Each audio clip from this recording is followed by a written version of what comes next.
I think that the trio of men who sang the different factions song, they just love that song. And so that always took off. One of the people that I was most excited about, because it made hairs stand up on my arm, was we managed to get a young singer, she was pretty young, not that long out of college, called Laura Tebbett, to sing La Pasionaria. And that voice, singing that material, I think is a really, really exciting thing. It was a big success in Barcelona, wasn't it? Were you surprised by that? Yes, because indeed it was a little theater. It was a little production. There were no famous names. There were no celebrities in the cast, and well, we thought the people could be in the subject, of course, but it was a really, really, really big success, and and it was a surprise for us there in Barcelona, and especially out of Barcelona when we came to Madrid to the premios, to the prize of the musical theater. I thought we could go over and talk to Hans Friedrichs in New York. The York Theatre, like the Arcola, is a smaller venue, and I wanted to sort of focus in so that the war was there, but it was not the primary focus. The people were the primary focus. And the question of why do you go and fight a war that isn't your own? So there had to be a way to find how to tell the story with the limited amount of production members, the cast, the musicians.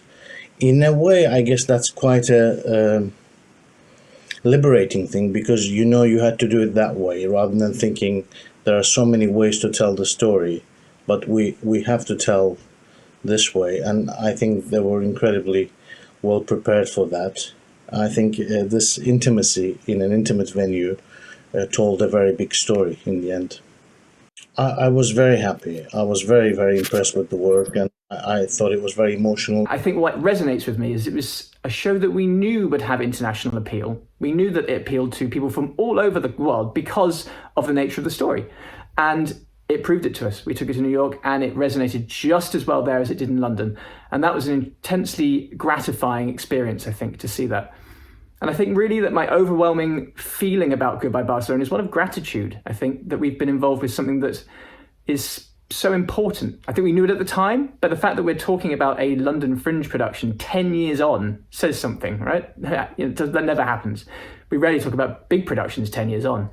So I think for me, the workshops were lovely, but my overwhelming feeling has always been one of gratitude to be involved in something that was so touching, so important, so profound. Not many musicals get to talk with that kind of language. We were all very united. And yes. We formed like a family with super good energy. Yeah, the chemistry.